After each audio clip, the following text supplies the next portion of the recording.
A paz do Senhor, seja bem-vindo a mais uma aula aqui do EBD em Foco. Eu me chamo Herberson, vou ministrar agora a lição número 10, a lição que tem como título Paulo e seu amor pela Igreja. Nós estamos estudando a revista CPAD do quarto trimestre do ano 2021. A revista como um todo fala sobre o apóstolo Paulo e agora na lição número 10 nós vamos destacar mais um aspecto da vida do apóstolo Paulo, que é o seu amor pela igreja. Nós estamos falando aqui da igreja de Cristo como um todo, a igreja que é composta por todos os salvos, de todos os lugares, de todos os tempos, é a igreja invisível de Cristo. Mas estamos falando também da igreja local, das comunidades cristãs ali que Paulo conhecia, que Paulo tinha contato com pessoas. Então a gente está falando do amor para com pessoas, o cuidado que Paulo tinha para com as pessoas, o amor prático, né? Não é aquele amor sentimental. Então a gente vai falar desse amor que nós temos que ter uns para com os outros. Tá? Amar a igreja é amar pessoas. Tem gente que fala assim, eu amo minha igreja, mas não suporto o irmão fulano de tal. Isso é totalmente contraditório, não faz sentido isso. Então nessa lição nós vamos fazer essa aplicação. Nós vamos falar também da fé, da paciência, a gente vai falar de vários aspectos aqui dentro dessa lição, baseado na passagem ali de Tessalonicenses, capítulo 1, do versículo 1 até o versículo 10. Vale ressaltar que, apesar de usar a passagem de Tessalonicenses, nós vamos falar de forma geral do amor de Paulo para com todas as igrejas ali daquela região onde ele pregava, e nós vamos trazer para o nosso contexto também, fazendo aplicações práticas para os dias de hoje. Então, convido você a assistir essa aula até o final. Vamos seguir aqui a sequência da revista, passando por cada tópico e subtópico, detalhando tudo que está na revista. Se você é professor da EBD e vai ministrar uma aula na sua igreja, assista essa aula até o final. Eu tenho certeza que Deus vai te abençoar e você vai ministrar uma aula de excelência. Se você não é professor da EBD, mas quer aprender mais sobre essa questão do amor pela igreja, sobre essa passagem de Tessalonicenses, Tessalonicenses capítulo 1 aí, você também é convidado a assistir essa aula até o final. Tenho certeza que Deus vai abençoar grandemente sua vida. Lá no site ebdemfoco.com nós temos vários conteúdos, tá? Se você estiver assistindo dentro do site, muito obrigado por ter entrado no site, já assistindo o vídeo por aí, e aproveite para acessar todo o conteúdo disponível, tá? O conteúdo que está assim em amarelo dentro do site é um conteúdo que está liberado, você não precisa fazer cadastro nenhum. Aula em áudio, vídeo, PDF, temos um curso para educadores cristãos.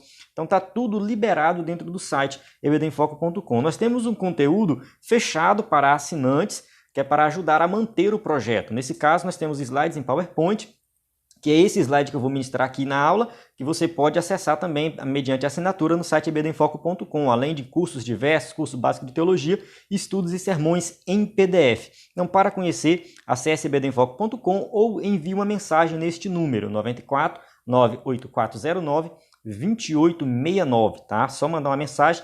Qualquer hora você pode mandar a mensagem, não importa se é de madrugada, final de semana, feriado.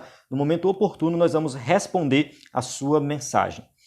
Vamos para o conteúdo da lição. Texto áureo que diz assim: porque o amor de Cristo nos constrange. 2 Coríntios 5, 14. Então tá, aqui nós vamos falar bastante dessa questão do amor de Cristo. Se Cristo nos amou, o que nós temos que fazer após isso?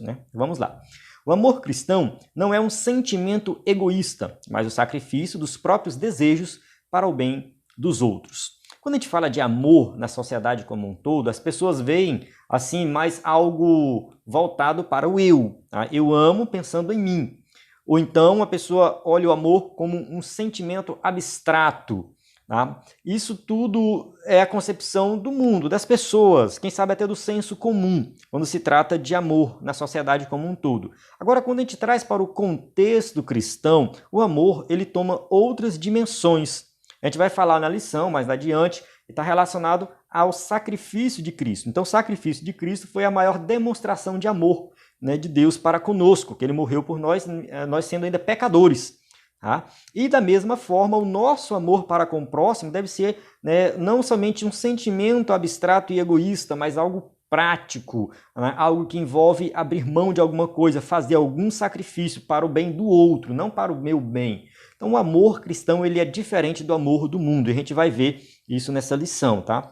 A leitura bíblica em classe se encontra em 1 Tessalonicenses 1, de 1 a 10. Aqui a gente vai enfatizar o que Paulo escreve para a igreja de Tessalônica, mas a gente vai fazer uma aplicação geral. Não significa que Paulo amava somente esta igreja. Paulo amava todas as igrejas, todas as comunidades que ele conhecia e que ele também não conhecia. Ele tinha um amor para com todos, né? Vale ressaltar que Paulo, ele não tinha pregado ainda em Roma, ele não tinha conhecido a comunidade dos cristãos romanos. Mesmo assim, ele escreve uma carta aos romanos. Lá tem muitos crentes que ele conhece, muitos que ele conheceu ao longo da sua vida e que estavam morando lá e congregando lá. Então, mesmo assim, sem conhecer muitos pessoalmente, Paulo escreve uma carta. Então, Paulo tinha um amor, né, para com todos. A gente pula essa leitura para ganhar tempo aqui no vídeo, tá? Mas a gente vai se referir a ela o tempo todo durante a aula. No EBD em Foco, além dos slides, nós temos estudos e sermões em PDF, para quem prega na igreja com frequência, ensina na igreja. Tá? Quem é assinante do EBD em Foco também tem acesso a estes estudos e sermões, está disponível para você que é assinante. E um dos sermões que eu tenho lá postado foi um sermão que eu mesmo escrevi, As Marcas de uma Igreja Ideal, que é 1 Tessalonicenses 1, de 2 a 10, né? Justamente a passagem da nossa leitura. E eu vou disponibilizar este sermão totalmente gratuito, somente este, tá? Nós temos mais de 30 sermões disponíveis lá, mas eu vou disponibilizar este aqui gratuitamente. Ele vai estar na descrição do vídeo. Na descrição do vídeo tem um link para você acessar este sermão. Você vai clicar nesse link. Não se preocupe, você não perde o vídeo que você está assistindo. O vídeo continua aberto, vai abrir uma página do EBD em Foco, lá vai ter uma setinha para baixar este sermão. Você clica na setinha e faz o download dele. É um sermão muito bom. Eu digo isso, foi tu que escreveu, né? Mas vai falar que é muito bom, né? Tem muito tempo que eu escrevi esse sermão e eu li ele hoje, né? Eu falei, nossa, que legal, né? Então, assim, porque quando a gente está preparando o sermão, irmão, é um preparo que exige leitura, oração, né? Exige consulta de várias fontes para ter o sermão pronto, dá muito trabalho. Tá? Depois de um tempo, a gente fica sem ler o sermão, quando a gente pega e lê, né, parece que fala com a gente, é como se fosse outra pessoa escrevendo. Aí eu li o sermão hoje, esse sermão falou comigo. E ajuda bastante nessa lição. Então eu recomendo você fazer o download. Se você não encontrar o sermão, manda uma mensagem para o nosso WhatsApp. Eu coloquei no começo, tem na descrição do vídeo e vou falar no final também. Então vamos lá, né? Vamos avançar aqui. Vamos para a nossa introdução. Tá? Vale ressaltar que a lição eu comecei a ministrar desde o primeiro minuto, tá? E todas as informações que eu passei são relevantes para você que vai ministrar a aula, né? Conteúdo aí de qualidade. A introdução da lição fala assim, pelo menos duas características marcaram a igreja de Tessalônica, seu amor ao Senhor Jesus e o amor recíproco entre os irmãos. Isso aqui é muito importante porque a gente ama o irmão com um amor diferenciado, um amor baseado no amor de Jesus.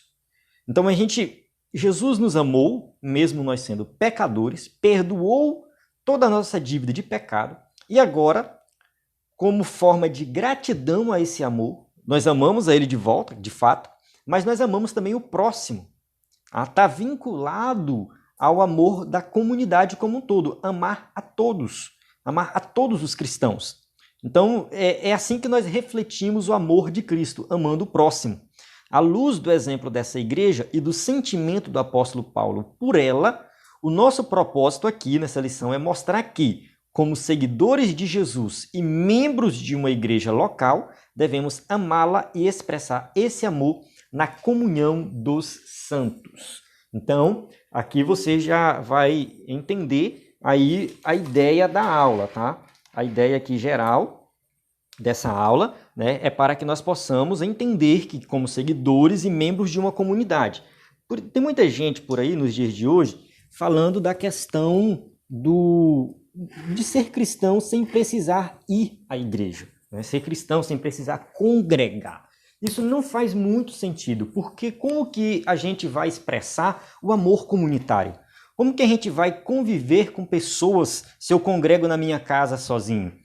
Eu estou falando aqui de conviver com pessoas que professam a mesma fé. Então, ser cristão é estar inserido dentro de uma comunidade, por mais difícil que isso seja. Por mais complicado que seja. Porque tem gente que não entende, que é incompreensível, que é difícil a comunidade. Sim, às vezes é difícil, mas é ali que nós exercitamos o verdadeiro cristianismo, através do amor, da paciência, da fé e tudo mais. Então, é muito importante a gente enfatizar essa questão da necessidade de congregar, principalmente nesse momento assim de pandemia, né, que a gente não passou ainda a pandemia, mas na época do auge da pandemia, as igrejas fecharam. Quando as igrejas reabriram, muitos não voltaram para a igreja. Ficou aquele sentimento assim, meio que o pessoal ficou meio apático. Enfim, né, então a gente precisa voltar a congregar, né, e participar em tudo com os irmãos.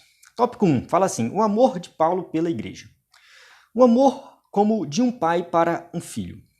A primeira carta de Paulo aos Tessalonicenses atesta o amor do apóstolo pelos membros dessa igreja. A 1 Tessalonicenses 1, 2 e 3, né, a gente observa, né, Paulo falando: sempre damos graças a Deus por vós todos, fazendo menção de vós em nossas orações, lembrando-nos sem cessar da boa obra da vossa fé, do trabalho do amor e da paciência e da esperança de nosso Senhor Jesus Cristo, diante de nosso Deus e Pai. Então aqui a gente vê que Paulo, ele estava o quê? O tempo todo lembrando daqueles crentes, o tempo todo fazendo menção daqueles crentes em suas orações, lembrando da fé, da paciência, do amor, né? Então aqui, essa igreja, ela deixou marcas no apóstolo Paulo, né, que é uma igreja que realmente, né, estava ali assim em sintonia com aquilo que Paulo pregava. E essa igreja, né, devido a ter deixado essa marca, Paulo estava lembrando o tempo todo e orando por ela. Esse sentimento não se deu apenas pela igreja de Tessalônica, mas por todas as que Paulo plantou no mundo gentílico. Então, aquilo que eu falei no começo, Paulo não amava só as igrejas que ele plantou, mas as igrejas como um todo, né, Paulo tinha esse amor, né? Trata-se de um amor como de um pai para um filho. Veja o que o apóstolo diz a respeito dos coríntios, tá? Quando ele escreve aos coríntios, ele fala assim, porque ainda que vocês tivessem milhares de instrutores em Cristo, não teriam muitos pais, pois eu gerei vocês em Cristo Jesus pelo Evangelho. Então Paulo, ele tem aquele sentimento de que, assim, ele foi lá, pregou, ganhou os primeiros membros para a comunidade cristã, ganhou os primeiros membros para Cristo, melhor dizendo, formando uma comunidade cristã, e ele se considerava o quê? O pai. Aquele que tem cuidado, aquele que ensina, aquele que, né, aplica também a disciplina.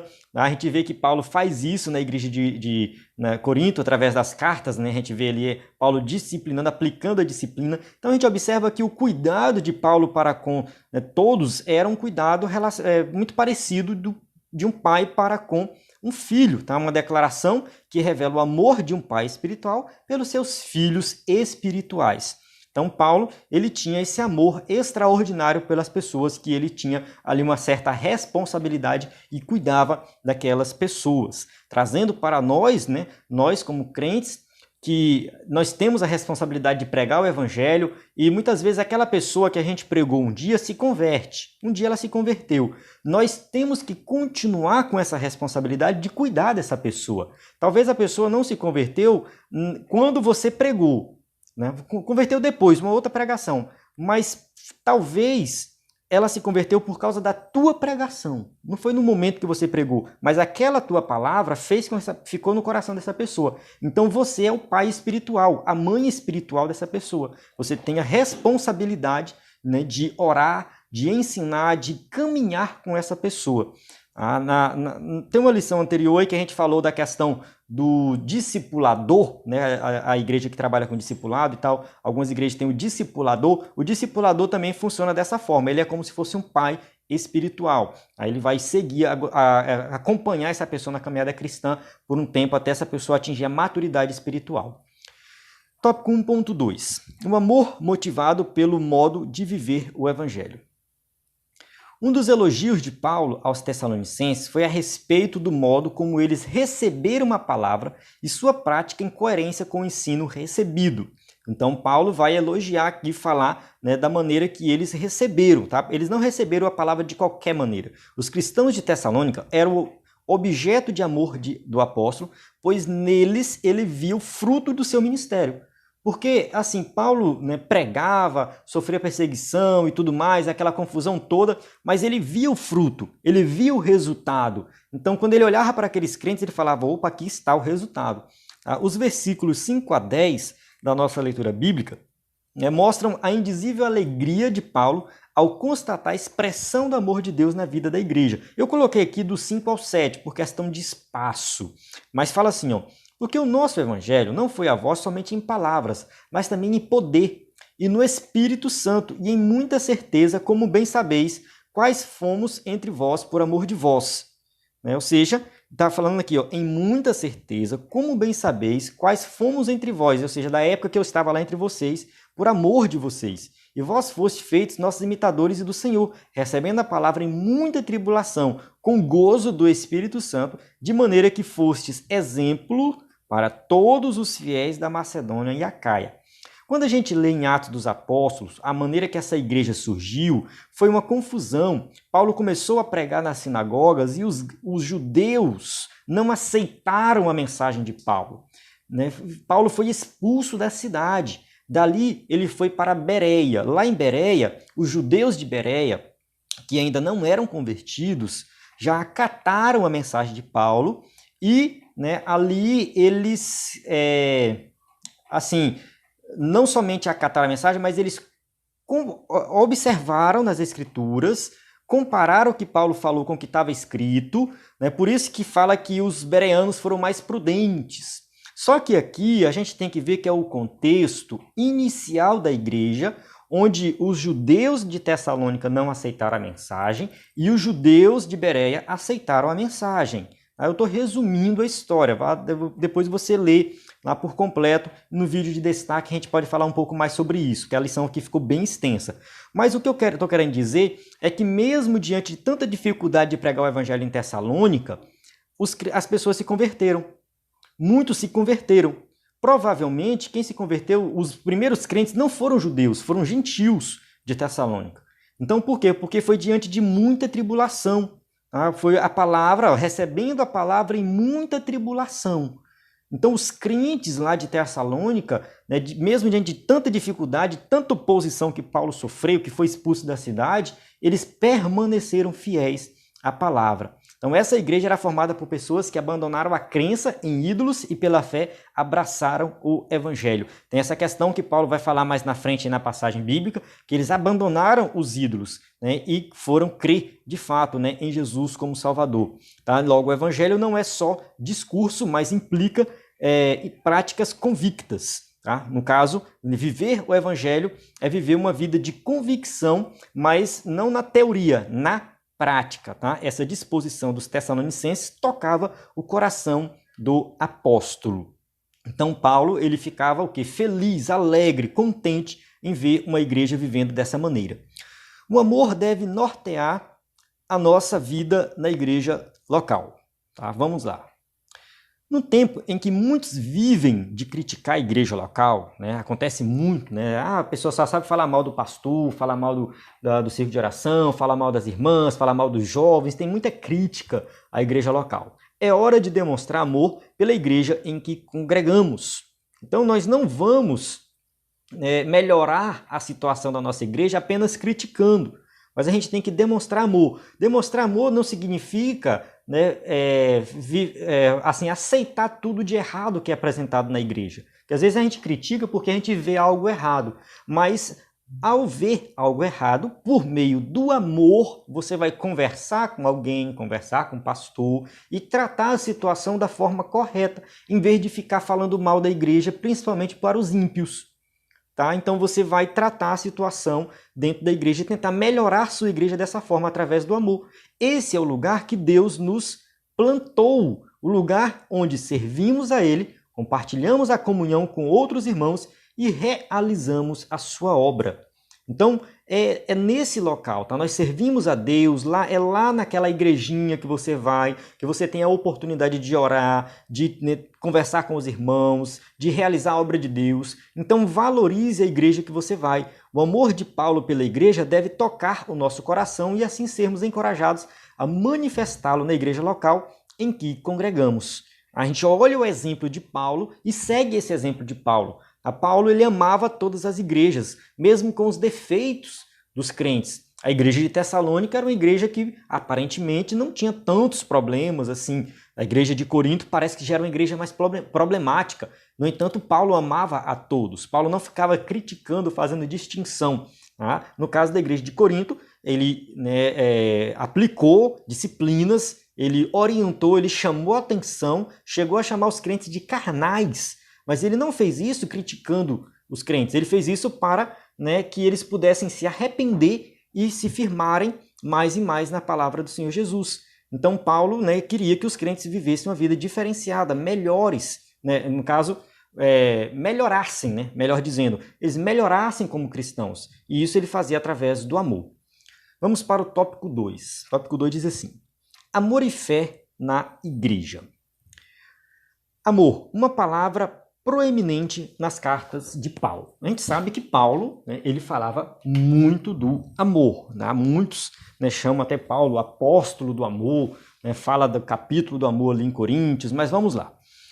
No ensino de Paulo, Deus manifestou o seu amor salvífico por meio de seu Filho, Jesus Cristo. Tá? O amor de Deus se manifesta para a humanidade através de Jesus. O apóstolo mostra que a expressão suprema desse amor é a crucificação de Jesus no Calvário, seu doloroso sacrifício. Então aqui foi a demonstração máxima do amor de Deus para conosco.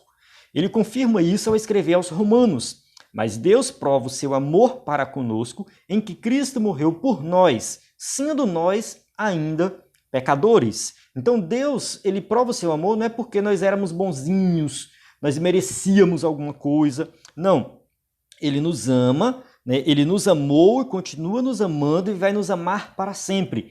Tá? Mas o ponto principal aqui é que nós éramos pecadores e mesmo assim ele nos amou. Tá? O pecado gera uma dívida muito grande para com Deus. Nós pecamos contra Deus, nós ofendemos a Deus. Mesmo assim, ele nos amou. Entretanto, é preciso que o ser humano responda a esse amor, cuja reciprocidade se dá nos seguintes termos: porque Deus amou o mundo de tal maneira que deu seu Filho unigênito, para que todo aquele que nele crê não pereça, mas tenha a vida eterna. João 3,16, segundo dizem por aí, é o versículo mais conhecido da Bíblia. Mas o que a gente observa aqui é que todo aquele que nele crê, tá? Tem que crer, tem que ter fé, tem que ter disposição de coração.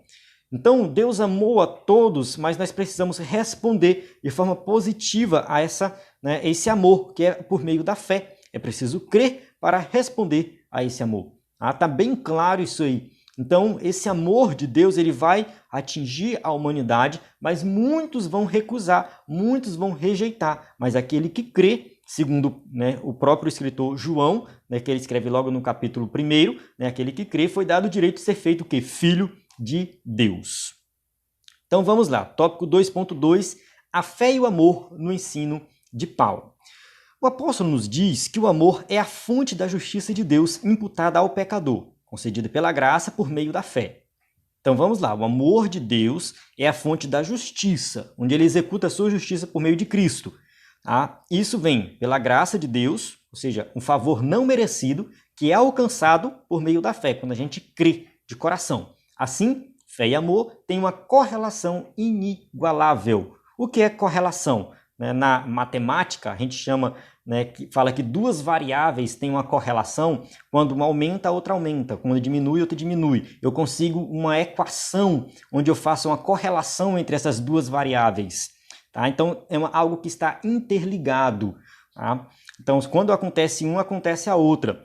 Então, na Bíblia, trazendo para o contexto cristão, quando a gente fala de fé e amor, são duas coisas que não dá para separar. Não pode dizer assim, eu tenho fé, mas eu não tenho amor. Não faz sentido isso. Se você tem fé, você tem amor. Se a tua fé aumenta, o teu amor deve aumentar também. Então, são duas variáveis correlacionadas. Uma correlação, como a gente chama na matemática, é uma correlação positiva, uma cresce, a outra cresce também. E Paulo, aos Efésios, ele escreveu assim, pelo que, ouvindo eu também a fé que entre vós há no Senhor Jesus e o vosso amor para com todos os santos. Então Paulo, ele fica feliz em ouvir falar da fé, a fé que entre vós há no Senhor Jesus. Então vocês de fato estão crendo, que bom, fiquei feliz com isso. Paulo está falando disso. Na 2 Tessalonicenses ele arremata: sempre devemos, irmão, dar graças a Deus por vós, como é de razão, porque a vossa fé cresce muitíssimo e o amor de cada um de vós aumenta de uns para com os outros. Olha só, né, a correlação aqui. A fé cresce muitíssimo. É como se fosse uma equação matemática onde, né, o gráfico é um gráfico, né, uma função crescente, né, ela está crescendo. Né, e o amor aumenta, ou seja, a outra variável também está aumentando, que é o amor. Então um cresce e o outro cresce também. Tá? Não faz sentido um crescer e o outro diminuir. Tá? Para ter fé, tem que ter amor. Se um aumenta, o outro deve aumentar. Portanto, segundo o ensino do apóstolo, há uma correlação necessária entre a fé em Cristo e o amor entre os irmãos. Não faz sentido eu dizer que eu amo a Cristo, que eu creio em Jesus como Salvador, mas eu não amo meu irmão. Tá? Não tem lógica isso aí. Se eu não tenho uma boa convivência com meu irmão, muito provavelmente a minha fé em Cristo é uma fé inútil, não serve de nada. A fé em Cristo reflete na prática, dentre outras coisas, o amor entre os irmãos. Logo, na fé cristã, o único débito que temos como crentes em Jesus é o amor recíproco para com os outros. Tá? Esse amor deve ser demonstrado na igreja local. É claro que o amor do cristão deve ser demonstrado em qualquer, né, local, em qualquer lugar, é no seu trabalho, é na sua casa, em qualquer lugar. A ênfase aqui do escritor da revista, não é que o escritor da revista está restringindo o amor cristão à igreja, não é isso. Mas ele está dizendo que a igreja local, a sua congregação, a sua comunidade cristã que você vai, que você frequenta, ela deve servir de modelo, tá, da demonstração máxima desse amor. Viver em comunidade, congregar, então ali essa demonstração máxima desse amor vai acontecer na sua igreja local. Ali o exemplo tem que ser maior, mas isso deve ser levado para todas as áreas da sua vida. 2.3. A dimensão prática do amor na igreja. No ministério de Paulo, o amor tem um caráter prático. Ele, de acordo com o ensino do nosso Senhor, principalmente conforme apresentado na parábola do bom samaritano, Lucas 10, de 25 a 37, o amor se manifesta na atitude concreta em relação ao outro.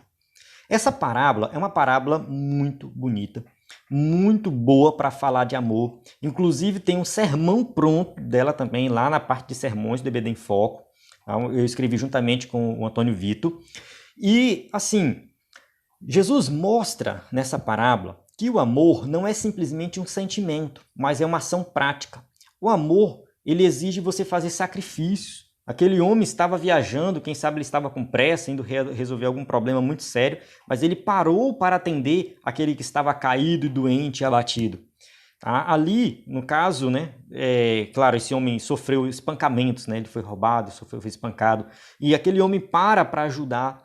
Né? Então ele faz de tudo que foi necessário, que estava ao alcance, e até fora do alcance dele, ele fez para ajudar esse homem. E assim, esse ensino de Jesus, ele é um ensino bem prático, porque quando ele chega no final da parábola, ele pergunta para aquele, se eu não me engano, foi um mestre da lei que perguntou para Jesus, né? Quem é o meu próximo? Aí Jesus contou a parábola.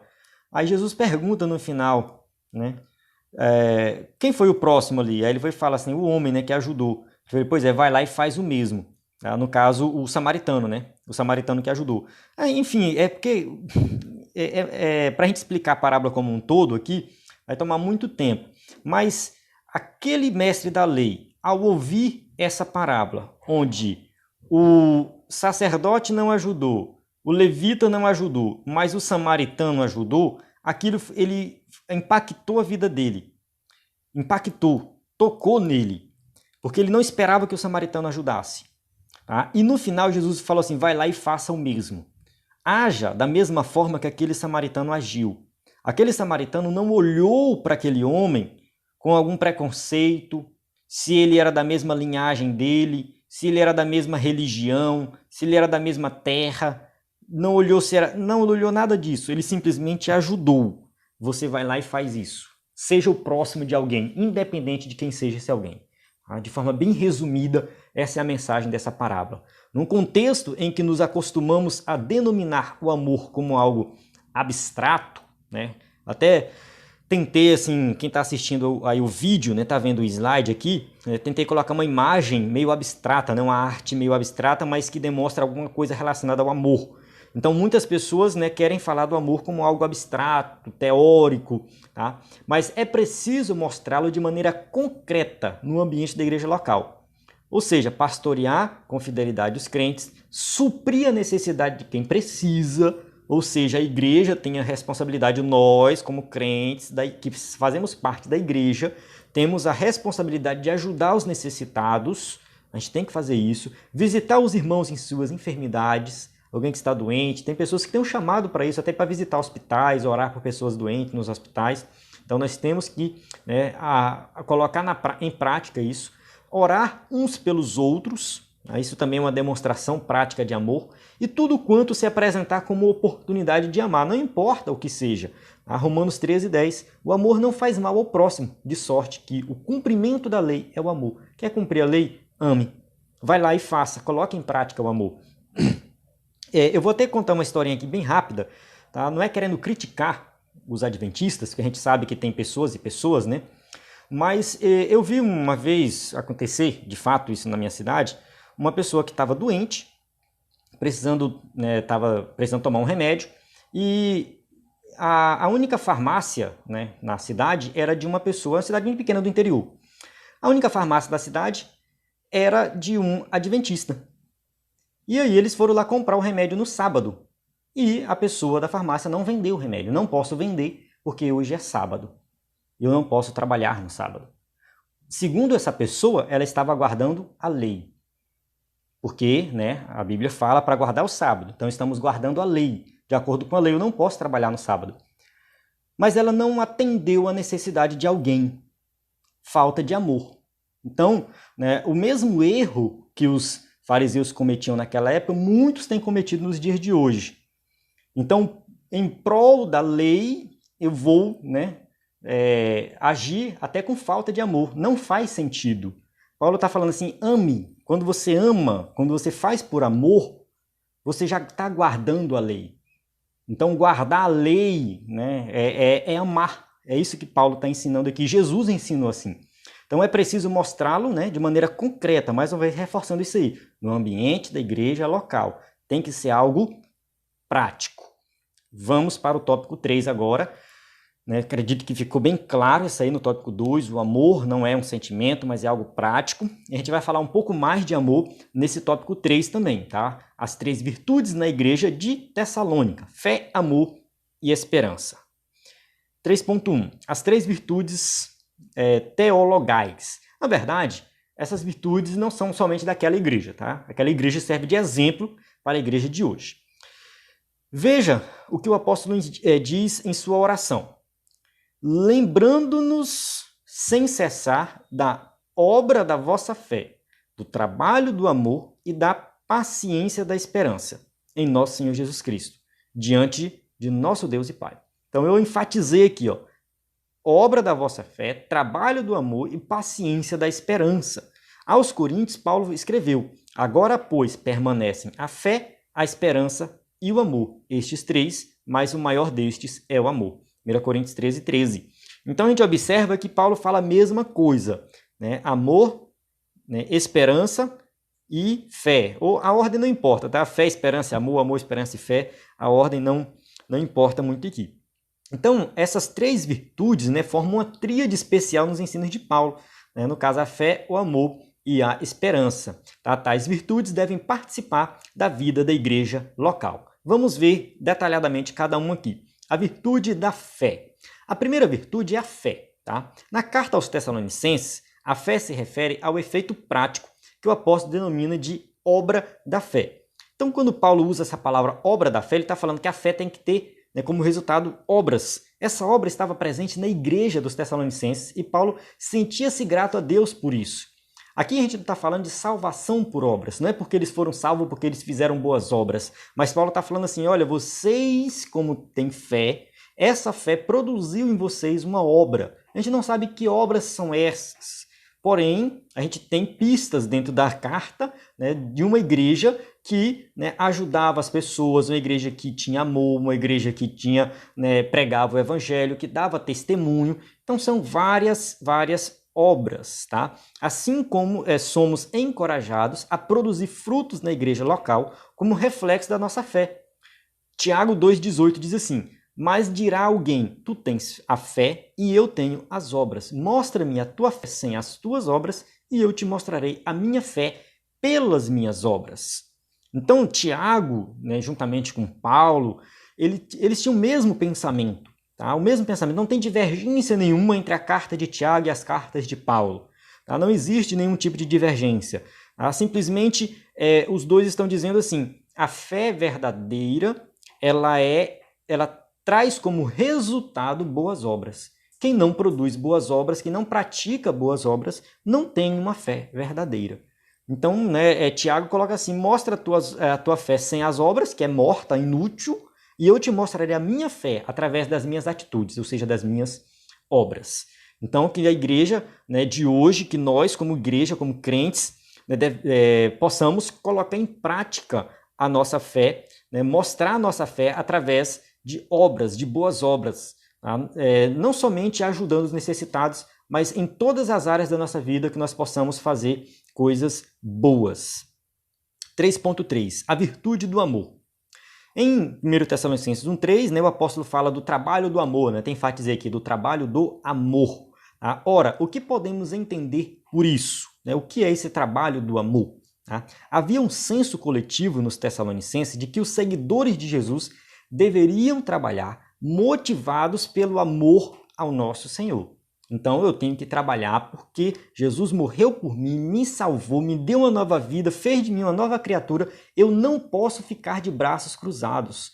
Eu acho que eles lembravam das parábolas de Jesus, que Jesus contava lá, né, do servo, né, que estava esperando o seu Senhor. Né? Várias parábolas Jesus conta nesse sentido, né, mas né, tem uma lá que fala de dois servos, né, né, que não espera o seu senhor voltar, então age de qualquer maneira, mas o outro, né, diligente, não, meu senhor pode voltar a qualquer momento, então eu tenho que trabalhar, eu tenho que agir com diligência, eu tenho que fazer as coisas da forma correta. Ou seja, nós temos que trabalhar, nós fomos chamados para a obra, não para ficar de braços cruzados esperando Jesus voltar, de forma, né, meio que tipo passiva, né? Vou ficar aqui parado, Jesus vai voltar a qualquer momento. Não, nós temos que trabalhar, tá? O trabalho do amor era algo muito concreto, algo prático, né? O crente não foi chamado para ficar de braços cruzados, mas para agir, tá? Em Tessalônica não existia doutrina destituída de amor. Estamos diante de uma igreja doutrinária e cheia de amor prático. Então está colocando aqui, mais uma vez, enfatizando a questão do amor não como um sentimento abstrato, né, teórico, mas como algo prático. Eu faço algo pelo meu próximo, pelo meu irmão, eu demonstro isso na prática. 3.4. A virtude da esperança. O apóstolo usa também a expressão paciência da esperança. Claro que isso aqui vai variar de tradução para tradução, mas vamos lá. A palavra paciência tem o sentido de resistência e perseverança. Na verdade, a paciência ela vai produzir perseverança. A ideia sugere perseverança da esperança. Assim, o que Paulo tinha em mente, ao usar a expressão paciência da esperança, era o sofrimento dos tessalonicenses com a perseguição que estavam suportando por amor a Cristo. Nós não sabemos exatamente como era a perseguição, que tipo de perseguição eles sofreram. De certa forma, os crentes daquela época sofriam muita perseguição porque eles não se submetiam à adoração ao imperador, eles abandonavam a adoração aos ídolos e eles sofriam também perseguição por parte dos judaizantes. A gente falou dos judaizantes na aula anterior, que era o grupo de judeus que, né, batiam de frente com os cristãos. De forma geral, tinha os judeus não convertidos que perseguiam os cristãos e tinha os judeus convertidos, entre aspas, né, que queriam exigir dos gentios uma conversão ao judaísmo antes de se converter a Cristo. Então tinha perseguição de todo lado, tá? De quem não era crente, de quem era crente, de gentios, de judeus, enfim. A igreja, né, ser crente era complicado em muitas situações, tá? E eles se comportavam assim com a alegria do Espírito Santo. Mesmo diante de tanta dificuldade, de tanta tribulação, de tanta perseguição, eles continuavam alegres, né, felizes, Tá? O exemplo da alegria de Tessalônica nos ensina que a esperança cristã traz alegria ao coração de quem está suportando grandes tribulações e adversidades por amor a Cristo. Isso tocou o coração do apóstolo, né? E deve também tocar o nosso, encorajando-nos a perseverar alegremente na fé e no cuidado de Deus.